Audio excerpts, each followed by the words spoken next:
আমাদের শরীর প্রকৃতির সর্বশ্রেষ্ঠ রচনা। যে অঙ্গ প্রত্যঙ্গ আমরা লাভ করেছি প্রত্যেকটির মধ্যে একটি নিজস্ব বার্তা রয়েছে। একটু ভেবে দেখুন, দুটি চোখ দিয়েছে দেখার জন্য, দুটি কান দিয়েছে শোনার জন্য, নাসিকাও আছে দুটি, দুটি হাত দিয়েছে দ্বিগুণ পরিশ্রম করার জন্য। কিন্তু জীব শুধুমাত্র একটি, তার উপরেও তীক্ষ্ণ বলিষ্ঠ দাঁত দিয়েছে তার রক্ষার জন্য। কখনো ভেবে দেখেছেন কেন?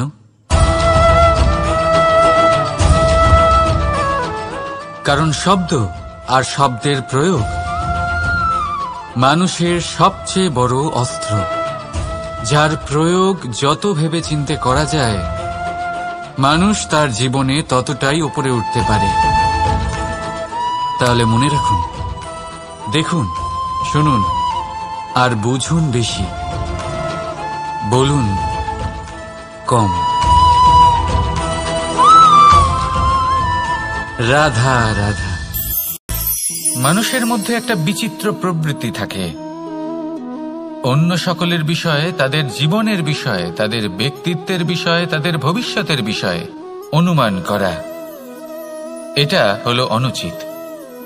কারোর অতীতকালকে দেখে লোকে ভবিষ্যৎ বলে দিতে পারেন, বর্তমানকে দেখে ভবিষ্যতের বিষয়ে অনুমান করে ফেলেন। উদাহরণ দিতে হলে বলবো, কোনো দাসকে দেখুন, ওকে দেখে লোকে বলে যে ওর ভবিষ্যৎ সেটাই হতে পারে, অনুমান করে ফেলেন। আর এই রাজাকে দেখুন, উনি তো কত সুখী হবেন, উনি তো জগতের সব থেকে অধিক সুখী মানুষ, কত সুখ সুবিধা আছে ওনার কাছে, ধারণা করে ফেলেন। তবে সত্য তো এটাই যে কারোর ব্যক্তিত্বের বিষয়ে, তাদের ভবিষ্যতের বিষয়ে আপনি পূর্ণ সত্য কখনোই বলতে পারবেন না, শুধু অনুমান করতে পারবেন। আর এই অনুমান করে সত্যি কোনো লাভ হয় না, কারণ এই কাল সেটা হলো অত্যন্ত শক্তিশালী। কালো থেকে কালোতর কয়লাকেও হিরেতে পরিণত করতে পারে, অনেক বড় বড় রাজাকেও বিদূষক বানিয়ে ফেলতে পারে এক মুহূর্তেই। তাহলে আপনি অনুমান করে কি লাভ? কি পেলেন অনুমান করে? সেই জন্য কারোর বিষয়ে কোনো অনুমান করবেন না, তার ভবিষ্যতের বিষয়ে অনুমান করতে যাবেন না, কারোর বিষয়ে কোনো ধারণা করে নেবেন না। কিছু করতে হলে ভালোবাসুন, সবার মধ্যে ভালোবাসা ছড়ান, সবার মধ্যে ধন্যাত্মক ভাব ছড়ান। এই মন প্রসন্ন হয়ে বলবে রাধা রাধা। কেউ বলে জীবন খুব ক্ষণস্থায়ী, কেউ বলে জীবন হলো একটা সুন্দর স্বপ্নের মতো, আবার কেউ বলবে জীবন হলো এক কঠোর সত্য। কিন্তু জীবন আসলে কি?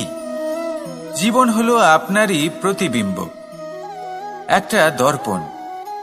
অর্থাৎ আপনি জীবনকে সেইভাবেই পাবেন যেরকম আপনি নিজেকে প্রতিপন্ন করবেন।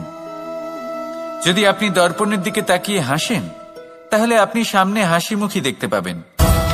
এবার যদি আপনি গম্ভীর হয়ে থাকেন, তাহলে আপনি একজন রুষ্ট ব্যক্তি দেখতে পাবেন। শেষে সবথেকে বেশি গুরুত্বপূর্ণ হলো আপনার চেষ্টা। আপনাকে সবসময় চেষ্টা করতে হবে যাতে আপনি নিজেকে প্রসন্ন এবং ইতিবাচক মনোভাবে রাখেন। এটা হলো আপনারই উত্তরদায়িত্ব, তাকে পালন করুন। এই মনকে প্রসন্ন রাখুন, এই সংসারকে সুন্দর বলে মনে হবে। আর এই মন প্রসন্ন হয়ে বলবে রাধা রাধা।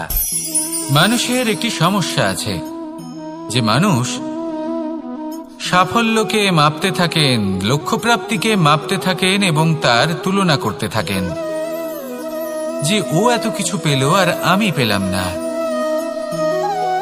ওর কাছে এত কিছু আছে কিন্তু আমার কাছে নেই। এই তুলনা করার জন্য ওনারা দুঃখী হয়ে পড়েন, নিরাশ হয়ে পড়েন। তাই আমি একটা প্রশ্ন করছি যে এটা কি উচিত? এই সংসারে আপনি কি নিয়ে তুলনা করবেন, যেখানে সূর্যদেব চন্দ্রমা দুজনেই আছেন, দুজনেই হলেন বিশেষ, দুজনেই নিজ নিজ সময়ে উদিত হন। এদের মধ্যে একজন না থাকলে তাহলে আমাদের জীবন কঠিন হয়ে পড়বে। ঠিক সেইভাবেই আপনি যদি একটা বড় রেখা অঙ্কন করেন, তাহলে অন্য রেখাটি ছোট হয়ে পড়ে না, সে তেমনই থাকে যেমনটা সে ছিল। আপনার অস্তিত্ব কখনো ছোট বা বড় হতে পারে না, শুধু তুলনা করার জন্য আপনার এটা মনে হতে পারে। যদি আপনি যুদ্ধ করতে চান আপনার তলোয়ারের প্রয়োজন পড়বে। যদি বস্ত্র তৈরি করতে চান এত বড় তলোয়ার দিয়ে কিছুই হবে না, তখন প্রয়োজন পড়বে একটা ছোট্ট সূচের। তাই তুলনা করবেন না, না নিজেকে ছোট মনে করবেন না অন্য কাউকে। সবার সাথে সহযোগিতা করুন, আর যদি তুলনা করতেই হয় নিজের সাথে করুন, যে কাল আমি কেমন ব্যক্তি ছিলাম, আজ কি তার থেকে শ্রেষ্ঠ হয়ে উঠতে পেরেছি। ভেবে দেখুন ভবিষ্যতে গিয়ে আপনি কতটা শ্রেষ্ঠ ব্যক্তি হতে পারেন। আসুন আমার সাথে ভালোবেসে বলুন রাধা রাধা। এই সংসারের সব থেকে গুরুত্বপূর্ণ তত্ত্ব কোনটা? প্রথম হলো সময়। জন্ম থেকে মৃত্যু পর্যন্ত এই যে সময়, এটাই তো হলো জীবন। দ্বিতীয় হলো জীবন, যাতে আমরা সময়ের সদ্ব্যবহার করি, শ্রেষ্ঠ থেকে শ্রেষ্ঠতর কাজ করার চেষ্টা করি, বহু বছরের এই পরম্পরা, এই সংস্কৃতিকে এগিয়ে নিয়ে যাওয়ার চেষ্টা করি, এই সংসারে আমরা অংশগ্রহণ করতে চেষ্টা করি। তৃতীয় হলো ধন, সেই ধন যা প্রত্যেক ব্যক্তি অর্জন করতে চেষ্টা করেন। এবার এই তিনটি তত্ত্বের মধ্যে একটা সামঞ্জস্য আছে, সমান ব্যাপার আছে, সে ধনই হোক বা সময় হোক বা হোক জীবন। আর সেই সমান ব্যাপার হলো যে যদি আপনি এটা গণনা করতে থাকেন তাহলে তা কমতে থাকে, যদি আপনি এটা ব্যবহার করেন তাহলে তা বাড়তে থাকে। একে সংগঠিত করে রাখতে চেষ্টা করলে এ হাত থেকে ফসকে যায়, কিন্তু যদি আপনি একে সামলে রাখতে শিখে যান তাহলে এমন কাজ করবেন যাতে সংসারের সাথে সাথে পরবর্তী প্রজন্ম লাভবান হবে।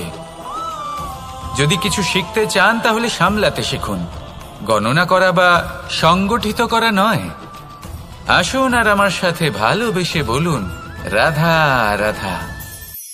এই সংসারে সাফল্য লাভ করার জন্য জ্ঞানের প্রয়োজন হয়, পরিশ্রমের প্রয়োজন হয়, দৃঢ় নিষ্ঠার প্রয়োজন হয়, নিরন্তর চেষ্টা করা প্রয়োজনীয়।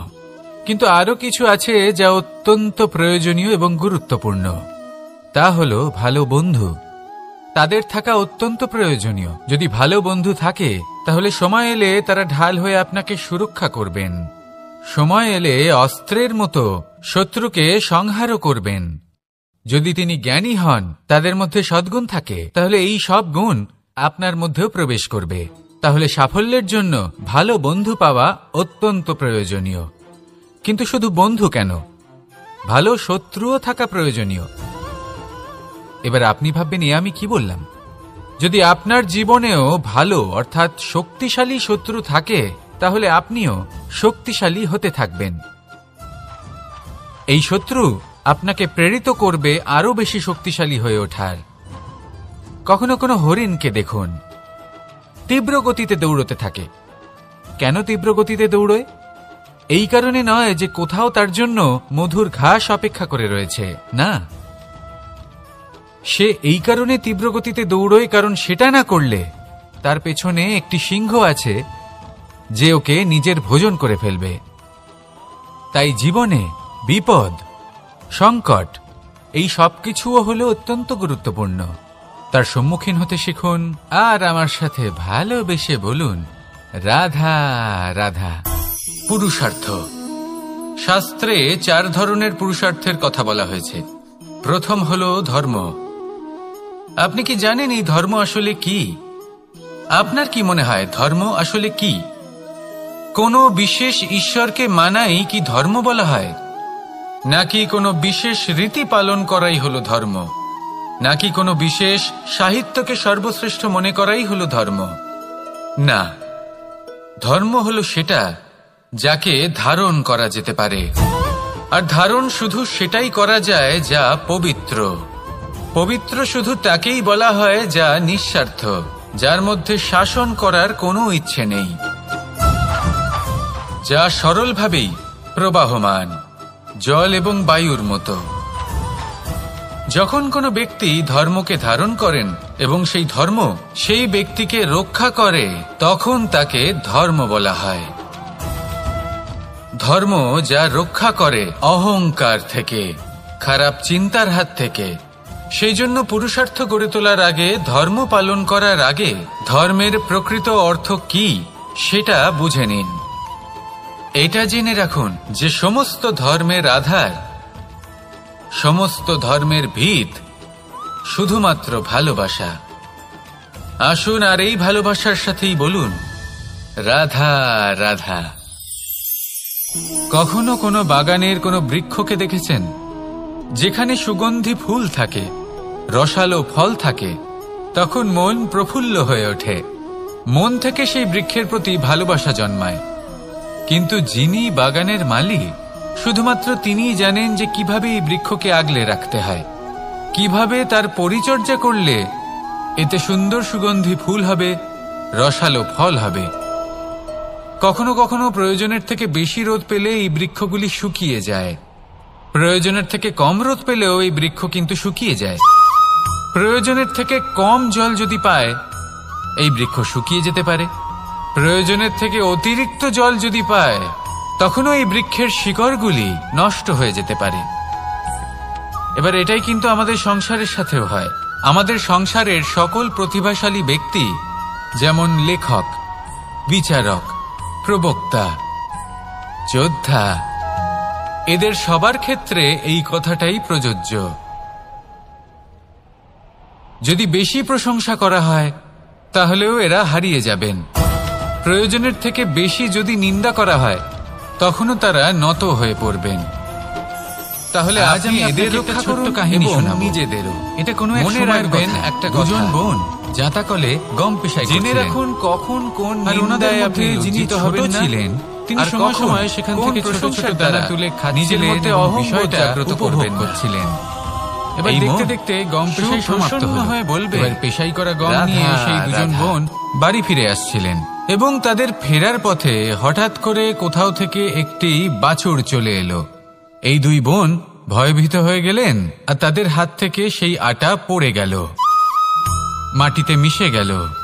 এবার এই পুরো ঘটনাক্রমে যদি কারোর বিন্দুমাত্র লাভ হয়ে থাকে, বিন্দুমাত্র আনন্দ পেয়ে থাকে, তাহলে সে কে? সেই ছোট বোন, যিনি মাঝে মাঝেই গমের দানা তুলছিলেন এবং খাচ্ছিলেন। কিছুটা হলেও উনি আনন্দ লাভ করেছিলেন। এবার এরকমই হলো আমাদের জীবনে ভক্তি এবং ভালোবাসা সংক্রান্ত বিষয়। মানুষ নিজের জীবনের দৈনিক কাজে এতটাই ব্যস্ত হয়ে পড়েন, প্রত্যেকদিন শুধু কাজ কাজ কাজ কাজ করতে থাকেন, আর তাতে ভক্তি এবং ভালোবাসার জন্য সময় বার করতেই পারেন না। দেখুন, জীবনে ভক্তি আর প্রেমের এই যে ছোট ছোট মুহূর্ত আছে, এগুলো যদি আপনি যাপন করতে পারেন তাহলে তাতেই আপনি তৃপ্তি লাভ করবেন। বাকি সবই আপনার ব্যর্থ বলেই মনে হবে। জীবনে যখনই আপনি কোনো কাজ করবেন, ঈশ্বরের প্রতি সমর্পিত হয়ে সেই কাজ করুন। আর যখনই সময় পাবেন, তাহলে সেই সময় নিজের আপনজনদের দিন, যাদের আপনি ভালোবাসেন, তাদের প্রতি যত্নবান হন, তাদের শুভাকাঙ্ক্ষী হন। এই প্রেম আর ভক্তির ছোট ছোট মুহূর্তগুলো আপনার জীবনকে চরিতার্থ করে তুলবে। আসুন আমার সাথে ভালোবেসে বলুন রাধা রাধা। আমরা সবাই সূর্যকে সম্মান করি, ওনাকে শ্রদ্ধা করি, ওনাকে পুজো করি। এই সূর্য আমাদের শক্তি প্রদান করেন, প্রকাশ প্রদান করেন। কখনো কখনো উষ্ণতা এতটাই বাড়িয়ে তোলেন, এতটাই তপ্ত করে তোলেন, আমাদের একথা মনে হয় যে আমাদের এই শরীর জ্বলে যাচ্ছে। তখনও আমরা বিরোধিতা করি না, তাকে কটু কথা শোনাই না, আমরা সসম্মানে তা গ্রহণ করি। কেন কেন করি? কারণ আমরা জানি যে সন্ধেবেলা যখন সূর্যাস্ত হবে, তখন শুধুমাত্র অন্ধকার বাকি থাকবে। ঠিক কিছুটা এরকমই হয় আমাদের মাতা পিতাও, যিনি আমাদের জন্ম দেন, আমাদের ভরণ পোষণ করেন, আমাদের বড় করেন, আমাদের প্রেম প্রদান করেন। কখনো কখনো তাদের মুখ থেকে কটু কথা নিঃসৃত হয়, আমাদের দুঃখ হয়, কিন্তু তখন আমাদের এটা বোঝা উচিত এগুলি নিঃসৃত হচ্ছে আমাদেরই মঙ্গলের জন্য। যেমন সূর্যদেব, উনিও উত্তাপ দিয়ে থাকেন আমাদেরই মঙ্গলের জন্য, যাতে ফসল পাকতে পারে, যাতে জল বাষ্প হয়ে মেঘ হতে পারে, বৃষ্টি হতে পারে, আর এই সংসারে নিরন্তর জলের প্রবাহ থাকে। আমাদের মাতা পিতা, তাদের কঠোর আচরণ, তাদের কঠোর অনুশাসনের পেছনে লুকিয়ে থাকে ওনাদের ভালোবাসা। আমাদের তা বুঝতে হবে, সসম্মানে ওনাদের গ্রহণ করতে হবে। কারণ ঠিক সূর্যাস্তের পরে যেমন চতুর্দিক অন্ধকারচ্ছন্ন হয়ে যায়, তেমনি আমাদের জীবন থেকে যখন আমাদের মাতা পিতা চলে যায়, তখন আমাদের জীবনেও শুধু এবং শুধুমাত্র অন্ধকারই ছেয়ে থাকে। সেই জন্য নিজের মাতা পিতাকে সম্মান করুন, ওনাদের ভালোবাসা প্রদান করুন। এই মন আর এই জীবন প্রসন্ন হয়ে বলবে, রাধা রাধা। শিশিরের বিন্দু পাতার ওপর পড়ে আর তার গায়ে লেগে থাকে। পাতা তাকে শুষে নিতে পারে না, আর শেষ পর্যন্ত সে ঝরে পড়ে যায়। অন্যদিকে রয়েছে মেঘ এবং চাতক। এদের মধ্যে অনেক দূরত্ব থাকে। মেঘ থাকে আকাশে আর চাতক থাকে ধরিত্রীতে। কিন্তু যখন এই মেঘ থেকে বৃষ্টি ঝরে পড়ে, এই চাতক কিন্তু সেই জলই পান করে, নয়তো সে তৃষ্ণার্ত থেকে যায়। এবার অন্যদিকে দেখলাম শিশির বিন্দু আর পাতার এই সম্পর্ক। এরা খুব কাছাকাছি থাকে, ঘনিষ্ঠও থাকে। অন্যদিকে রয়েছে মেঘ এবং চাতকের সম্পর্ক, যাদের মধ্যে অনেক দূরত্ব থাকা সত্ত্বেও তারা খুব ঘনিষ্ঠ, তাই না? এই সারমর্ম খুব সরল। এই নৈকট্য, এই দূরত্ব, তা আপনার সম্পর্কে প্রভাব কিছুতেই ফেলতে পারে না। এই নৈকট্য, এই দূরত্ব, এইসব হলো শুধুমাত্র মনের ব্যাপার। কখনো আপনি অনুভব করেছেন আপনি কারোর থেকে অনেক অনেক দূরে আছেন, অনেক দূরে আছেন, তাও সেই ব্যক্তির প্রতি আপনি টান অনুভব করেন। সেখানে আপনি কারোর সাথে প্রত্যেক দিন অতিবাহিত করেন, সমস্ত জীবন অতিবাহিত করেন, সব থেকে বেশি সময় তার সাথে অতিবাহিত করেন, তাও তার প্রতি সেই টান অনুভব করেন না। এই সংকেত হলো মনের দূরত্বের। তাহলে মনের এই দূরত্ব দূর করুন আর আমার সাথে ভালোবেসে বলুন, রাধা রাধা। মানুষ তার জীবনে শিক্ষা এবং প্রেম এই দুই লাভ করে তার মাতা পিতা এবং গুরুর কাছ থেকে।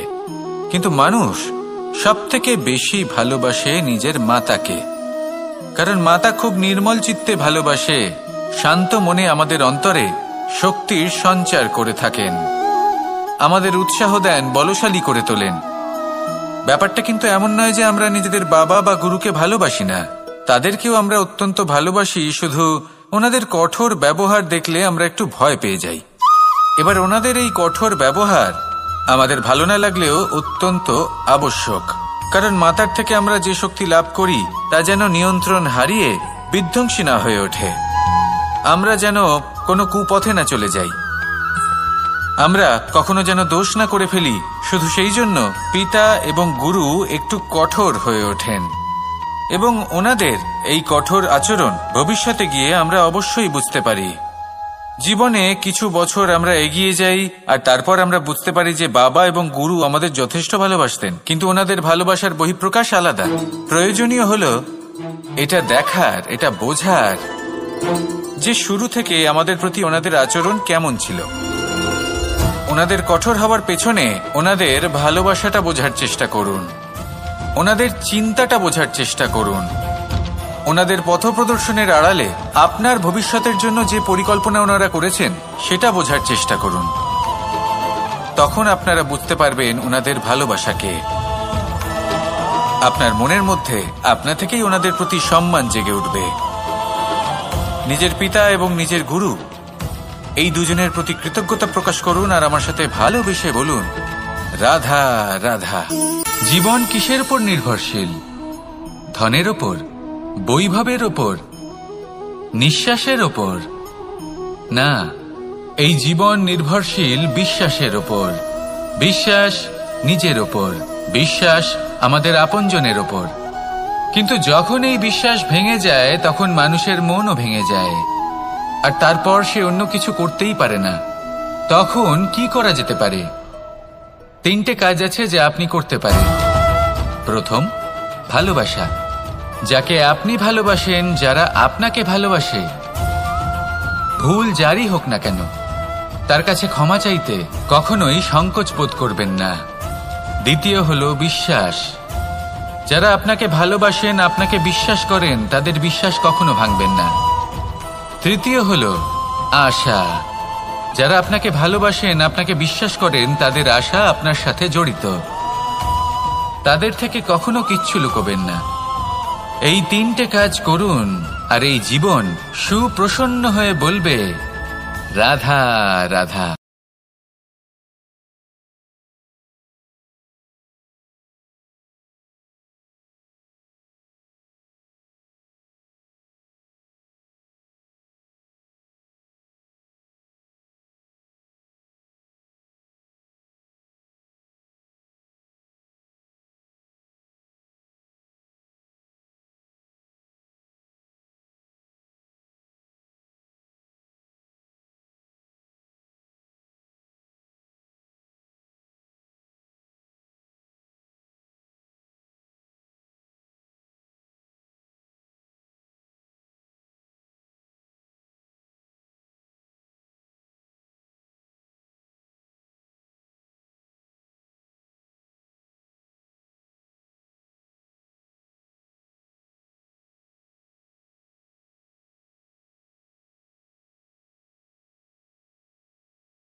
আমরা সকলে শক্তি অনুভব করতে চাই।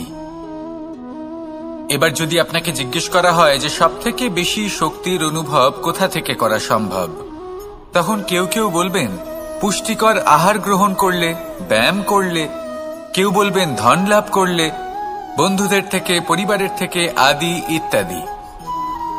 এইভাবে আপনি শক্তির অনুভব অবশ্যই করতে পারেন, কিন্তু সবথেকে বেশি শক্তির অনুভব যদি আপনি করতে চান তাহলে তা পাবেন শুধু একতার দ্বারা, সংগঠনের দ্বারা।